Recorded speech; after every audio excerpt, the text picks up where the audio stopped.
আমার রসুলকে যারা ভালোবাসে তারা হচ্ছে ইমানদার। জোরে বলেন সুবহানাল্লাহ।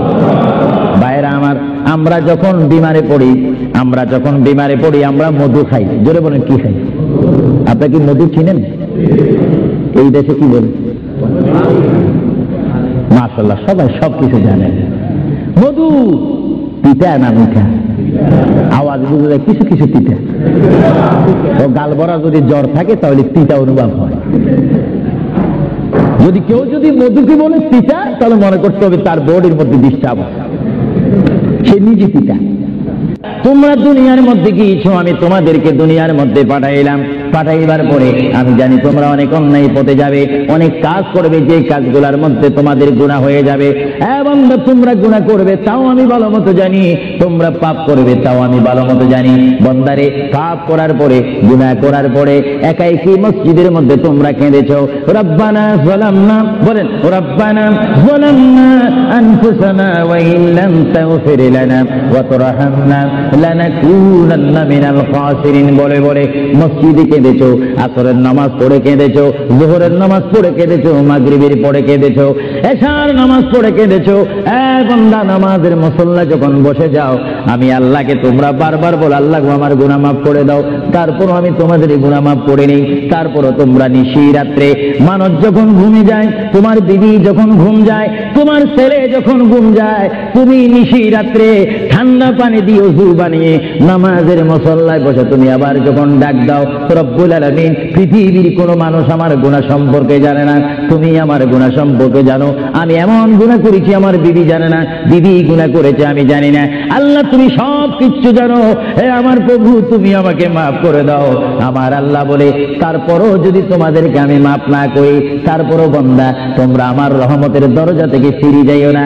আমি তোমাদেরকে হুকুম দিচ্ছি, ওয়ালাউ আন্নাহুম ইয যালামু আনফুসাহুম জাউকা, বান্দারে যদি গুনাহ করে ফেলো আমার রহমত থেকে মুখ ফিরিয়ে তুমি চলে যাইও না।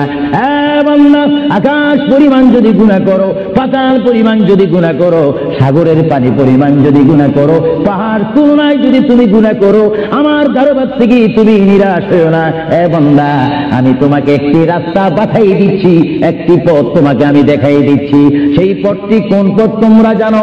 ওয়ালাউ আন্নাহুম ইয যালামু আনফুসাহুম জাউকা, বান্দারে যখন তোমরা বরবাদ হয়ে যাবে তখন তোমাদেরকে একটা পথ আমি তোমাদেরকে দেখাই দিলাম। সেই পথটির নাম হচ্ছে আমার রাসূলের মদিনা। জুড়ে বলেন সুবহানাল্লাহ।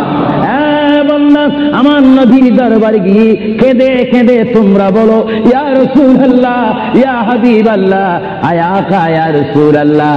আল্লাহ কোরআনে বলেছে, ওয়ালাউ আন্নাহুম ইয যালামু আনফুসাহুম জাউকা ফাস্তাগফিরুল্লাহ ওয়াস্তাগফার লাহুমুর রাসূল। আল্লাহ বলেছে, হে বান্দা, তোমরা ডানে না গিয়ে, বামে না গিয়ে, পিছে না গিয়ে তোমরা সরাসরি আমার নবীর কদমে চলে যাও। আমার নবীর কদমে গিয়ে আমি আল্লাহর দরবারে তোমরা তওবা করো। তওবা করতে করতে তোমাদের চোখের পানি যখন বাইর হয়ে যাবে, আর ওই মুহূর্তে যদি আমার বন্ধু যদি তোমাদের জন্য আমার দরবারে সুপারিশ করে, আমি আল্লাহ তোমাদেরকে ওয়াদা দিয়ে দিলাম, গ্যারান্টি দিয়ে দিলাম, আমার রাসূল যদি তোমাদের জন্য আমার দরবারে সুপারিশ করে, সঙ্গে সঙ্গে বান্দা তোমার অতীতের জীবনের কবিরা সগীরা গুনাহ মাফ করে দেব। জোরে বলেন সুবহানাল্লাহ। আরো জোরে বলেন। আমার আপনার গুনাহ মাফ করার জন্য রাসূলুল্লাহর দরবারে যাওয়ার দরকার আছে কিনা?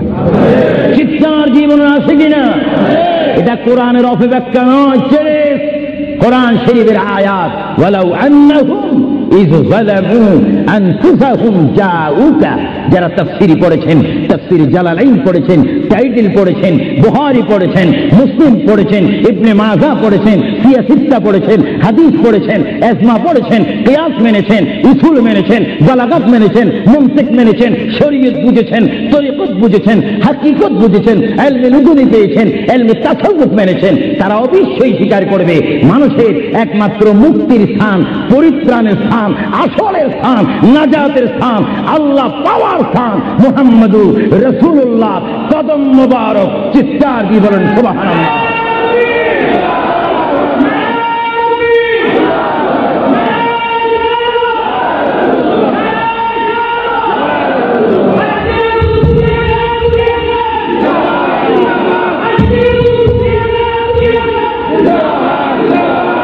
আপনারা সেই রসুল চান কি চান না? অবশ্যই চাইবেন, না চাইলেও চাইবেন। কেন চান নেই? অবশ্যই আফসোস করবেন। কারণ পৃথিবীতে সন্তান রয়েছে, বিবির জন্য স্বামী রয়েছে, স্বামীর জন্য বিবি রয়েছে, সন্তানের পাশে মা রয়েছে, মায়ের পাশে সন্তান রয়েছে। এটার নাম দুনিয়া। আর দুনিয়া ও মাজরাতুল আখিরা। কিন্তু এই দুনিয়া যেই দিন জীবনের সমাপ্তি বিদায় ঘন্টা বেজে যাবে, সেই দিন সন্তান ইচ্ছা করে মায়ের পা ছেড়ে দিবে, পিতা তার মায়ের সামনে থেকে চলে যাবে। এমনি ভাবে সবাই বিচ্ছিন্ন হয়ে যাবে, সব চলে যাবে। একমাত্র সাথী হবে, আপন হবে, বন্ধু হবে, কবরের সঙ্গী হবে। সবাই বলেন মুহাম্মাদুর। আরো জোরে বলেন না মুহাম্মাদুর। আপনারা সেই রসুল চান কি চান না? সেই রসুলের চরিত্রের মধ্যে উম্মতের রক্ষা পাওয়ার গ্যারান্টি আছে কিনা? ভাইরা আমার, মহান রব্বুল আলামিনের কোরআনুল কারীম থেকে আমি একখানা আয়াত আপনাদের সামনে আবার পড়ে শোনাচ্ছি। আমরা যারা এখানে উপস্থিত রয়েছি, আমাদের সকলের জীবনের সাথে সঙ্গে সঙ্গে রয়েছে মওত। জোরে বলুন কি? মরণ।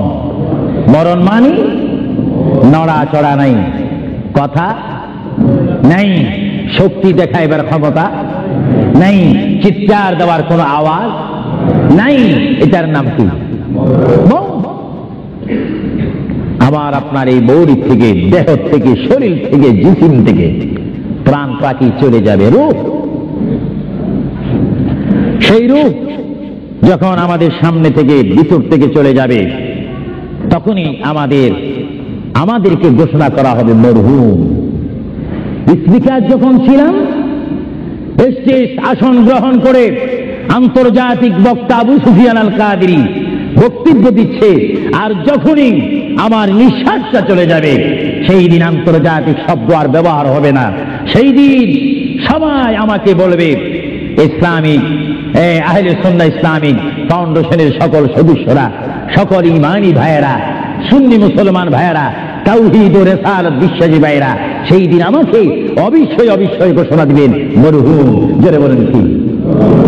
কিছুক্ষণ আগে আমি ছিলাম সাহেব, কিছুক্ষণ আগে ছিলাম আমি মাওলানা, কিছুক্ষণ আগে ছিলাম আল্লামা, কিছুক্ষণ আগে ছিলাম বিশ্বনন্দিত, কিছুক্ষণ আগে ছিলাম বিশ্ব মুফাসসির, আর এখন হয়ে গেলাম কি? মরহুম। অর্থাৎ এখন কি নাই? জীবন নাই, রূহ নাই, প্রাণ নাই। জোরে বলুন কি নাই? আমাদের সকলের বর্তমান এই মুহূর্তে আমার মা বোন বলেন, আমার ছোট ভাইয়েরা বলেন, বাবারা বলেন, আমার জ্ঞানী গুণী ভাইয়েরা বলেন, আমাদের মধ্যে প্রাণ আছে কিনা? এই প্রাণটা কি আপনার হুকুমের মধ্যে নাকি? আপনি জানেন চেয়ারে বসেছেন, আপনি জানেন যে মুহূর্তের মধ্যে আপনি কয়েকবার মৃত্যুবরণ করতেছেন। একটি নিঃশ্বাস যদি চলে যায়, বাইর হয়ে যায়, আরেকটি নিঃশ্বাস নেওয়ার ক্ষমতা নেই।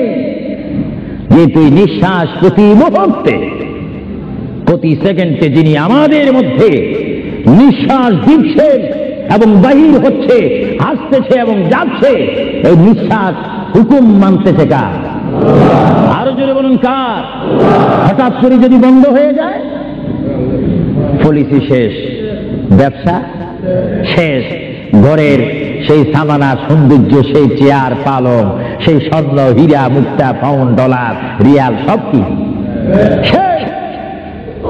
এসেছেন আপনি, এখান থেকে আপনার বেডে আর যদি মৃত্যু হন, আর ঘরে আপনাকে ঢুকাবে না। 2,000 পাউন্ড দিয়ে ঘর খরিদ করেছেন, সেই ঘরে আপনার স্থান নেই। আপনাকে মরহুম বলে, মৃত্যু বলে আপনাকে ঘোষণা দেওয়া হবে, এই ঘরে তার স্থান নাই। তার এমন একটি স্থান যেখানে পৃথিবীর আলো নাই, বাতাস নেই, চেরাক নাই, লাইট নেই, সাথী নেই, সঙ্গী নেই, পাড়া পড়শি নেই, সমাজের কেহ নেই, রাষ্ট্রের কেহ নেই, বন্ধুত্ব কেহ নেই। এমন একটি জায়গায় তাকে পৌঁছে দেওয়া হোক, যেই জায়গার নাম বলা হয় আলমে বারজুখ। ওই যুগের প্রথম গাঠির নাম 3.5 হাত গড় হবে, গড়টির নাম হবে কবর। চিৎকার দিয়ে বলুন সুবহানাল্লাহ। আরো জোরে বলুন না সুবহানাল্লাহ। সেই কবরে আমাদের যাওয়ার প্রোগ্রাম আছে কিনা? এই জন্য আমার বিষয় হচ্ছে কবর ও হাসর। কবর কি? কবরে আপনাকে যেতে হবে। সেই কবর কি? যার ডানে হবে মাটি, বামে মাটি, পিছে মাটি, সামনে মাটি, উপরে মাটি, চতুর্দিক ষষ্ঠ দিক আপনার মাটি থাকবে। সেই জায়গার নাম হবে কবর। আল্লাহ রাব্বুল আলামিন এই জন্য কোরআন শরীফের মধ্যে বলেন, পৃথিবীর মানুষ, যেমনি ভাবে আমি তোমাদেরকে পাঠাইলাম আমার ইবাদত করার জন্য, তেমনি ভাবে আমি তোমাদেরকে কোরআনুল কারীমে আবার হুকুম দিলাম। আমার ভাইরা বলুন, বিসমিল্লাহির রাহমানির রাহিম, ওয়ালা তামুতুন্না ইল্লা ওয়া আনতুম মুসলিমুন। জোরে বলেন সুবহানাল্লাহ।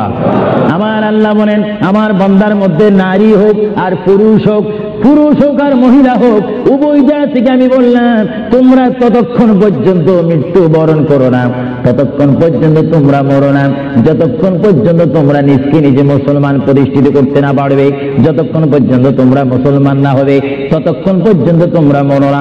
মুসলমান কাকে বলে? যারা 5 ওয়াক্ত নামাজ পড়ে। মুসলমান কাকে বলে? যারা 30টি রমজানের রোজা রাখে। মুসলমান কাকে বলে?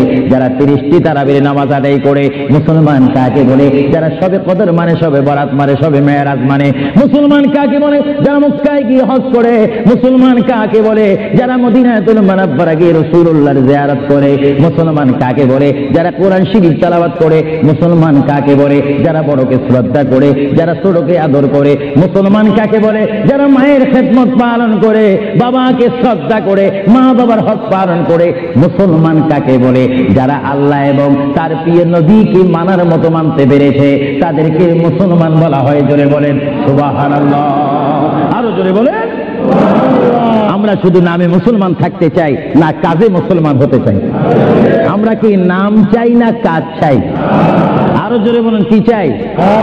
আমরা কি দরজার বাহিরে ভাত ভাত করতে চাই না ভাত খেতে চাই? কেউ যদি বিবিকে ডাক দে, ভাত, আপনি কোথায়? দরজার বাহিরে। কিয়ামত পর্যন্ত বাদ যাবে না। বাতের অবস্থা আসতে হবে। নামে মুসলমান নয়, কাজে মুসলমান হওয়া উচিত।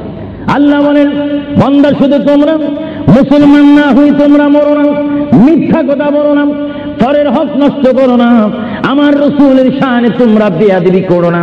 আমার রসুলকে যারা ভালোবাসে তারা হচ্ছে ইমানদার। জোরে বলেন সুবহানাল্লাহ।